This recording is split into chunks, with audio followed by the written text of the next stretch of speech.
True freedom is one of those concepts that people think they understand, but I'm learning have no concept of what it really means.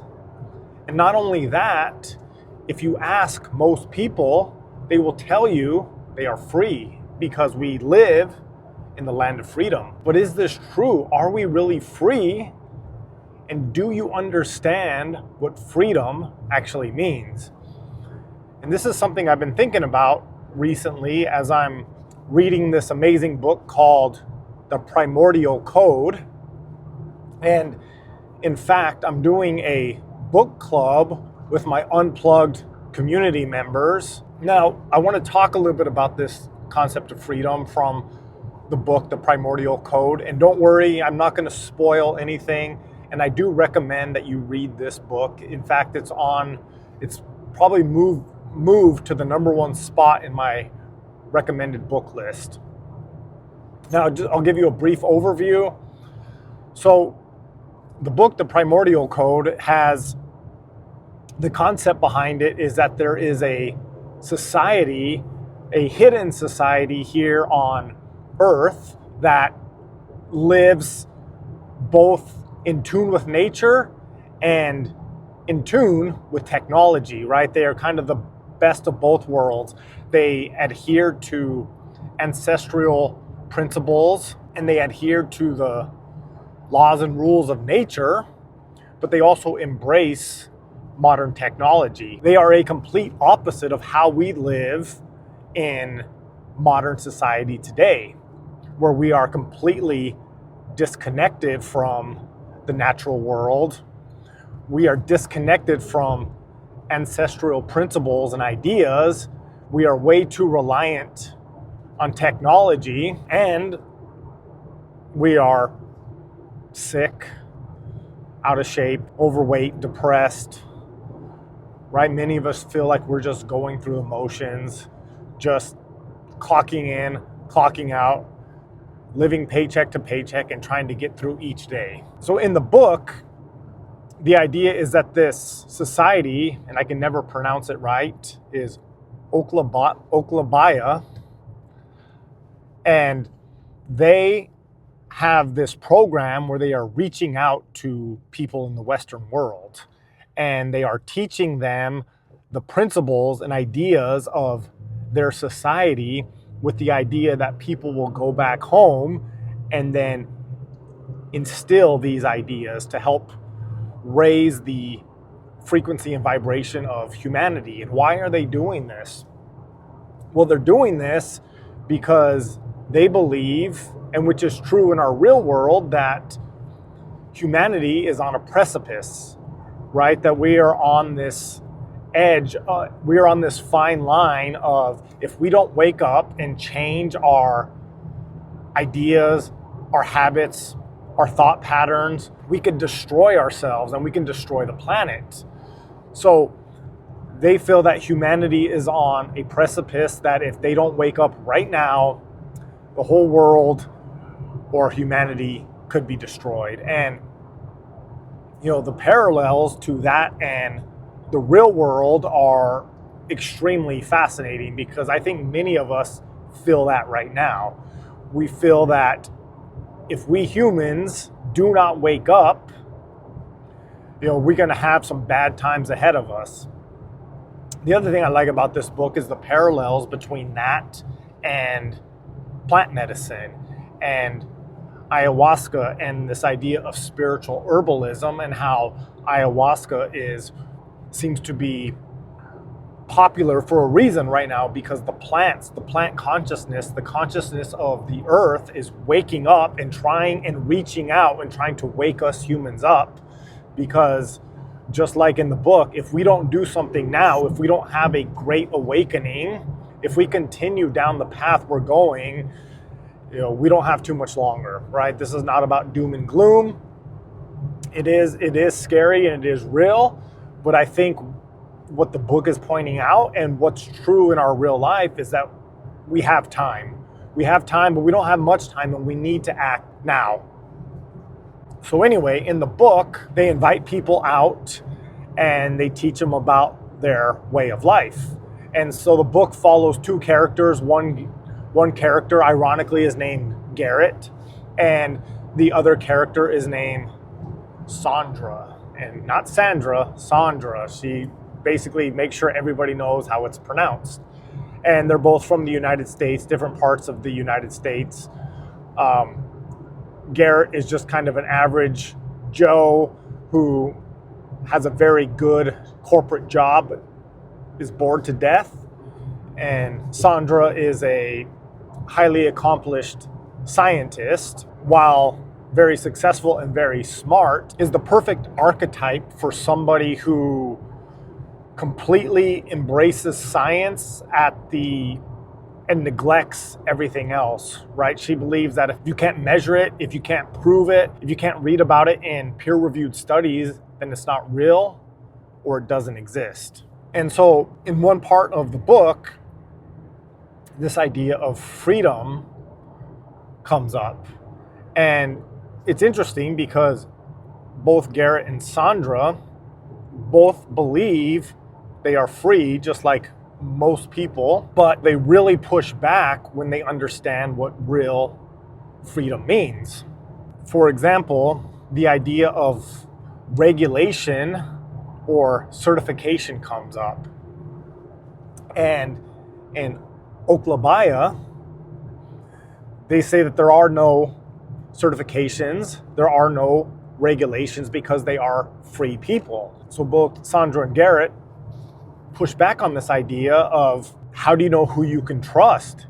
How do you know what's safe and what isn't? And I think this is a big fear and reality that most people share. We want to be free, we think we're free, but at the same time, we crave regulation, we crave authority, and we all fall in line for it. So let's take, for example, some of the regulating bodies of our modern world, right? We have the FDA, the Food and Drug Administration. We have regulations on building with building codes. We have the American Medical Association. And on one level, all these regulating bodies seem good because we like this idea of safety. Like who's going to tell us what's safe and what's unsafe? So on the surface, that looks good and it's understandable, but if you do any sort of digging yourself, it doesn't take very long until you realize most of our authorities, whose job it is to regulate these rules and laws for us, do not have our best interest in mind. For example, let's talk about the FDA. All you have to do to understand that the FDA does not have your best interest in mind is just look at what is on the Scheduled 1 list. Now, I think they made a change to marijuana recently, but it's marijuana, mushrooms, ayahuasca. And Schedule 1 means that these are the worst of the worst. They are completely dangerous, they are unhealthy, and they are highly addictive. But anybody who's tried these substances in the right setting, in the right environment, with the right intention, knows that this could not be further from the truth, that these things are medicines, that these substances can change your life for the better. And we know they're not miracle cures, but they allow you to do work and go into yourself and remove blockages more effective than any other pharmaceutical medicine on the planet. But yet these things are regulated. We are told that they are dangerous and we are told to stay away from this. I talked about this recently when I mentioned coca and how coca is such a beautiful, powerful, mystical plant, but yet that plant is illegal because a component of the coca plant is an alkaloid called cocaine, and when extracted and amplified can create a street drug known as cocaine. Likewise, I just did a video about alternative building methods and how I'm starting to learn that the building codes and the rules and regulations, which on the surface are designed to make us safe, and I get it, we don't want our buildings to collapse or we don't want electrical fire to break out, but they are restricting other methods, better methods of building, methods that where you can take natural materials like mud and build a structure out of it that is stronger, regulates temperature better, resistant to mold, and it's cheaper, and it also is better for the environment. But yet many of these alternative methods of construction are either illegal or it requires much more work for you to get a permit, to get insurance, that for many people, the juice isn't worth the squeeze, which is really sad. And again, you just realize that the building codes are there not just for our safety, but they are also to prevent us from having alternative methods, and they are used to keep the status quo going. So the idea is that we are not a free society. In a free society, you should be able to consume any substance you want. And oh, by the way, let's go back to the FDA. So certain plants are illegal, plants that we know that are beneficial, but yet you can drink all the alcohol you want, right? You can eat all the garbage food you want. You can take all the pharmaceutical medication you want. Those things are fine, but plants that expand your consciousness, plants that connect you to the light, plants that help you tap into your potential, those are illegal and those are bad. So a free society would allow you to take whatever substance you want so long as you don't harm anybody, right? There would be no regulation. Likewise, a free society would allow you to build a structure with whatever materials you want so long as you don't hurt somebody. And so what people push back on, both in the book and probably people listening to this, is how do you keep people safe? Well, let's take the building example of building a house. Well, if I hire someone to build me an alternative house, how do I know I can trust them? How do I know that they are going to build me something safe? Well, I just said it. It comes back to this idea of trust, and that's one of the things that they talk about in the book a lot, and one of the things that we no longer have in our society because of the way we are raised and the way we are programmed. See, the truth is, if a builder was building subpar houses and dangerous houses, he wouldn't be in business very long. So you would meet with this builder, you would talk with them, you would get your intuition, and you would establish trust. You would know that this person is going to build me a good house because they are a good, genuine person. And they know what they're doing. There's no certification. There's nothing that's going to tell me that this person is trustworthy. Or maybe a better example that this comes up is food. How do I know that? Because in Oklahoma, there's basically just farmers markets. There's no food regulation. So how do you know that the eggs I'm buying at the farmers market are good and healthy and safe? Well, the answer is, I know that farmer. I know the person who's responsible for those eggs. I can go to their farm. I can shake their hand. And yes, this gets complicated, but that is a better society where you actually meet and know the person and develop a relationship. And that's how you know you can trust them. Right now, we think we can trust things because there's a blind FDA approval stamp on something. But if you're ever paying attention, there's always food outbreaks, E. coli outbreaks, food recalls. There's nothing other than our fake sense of security that prevents you from buying something from the grocery store that is going to poison you.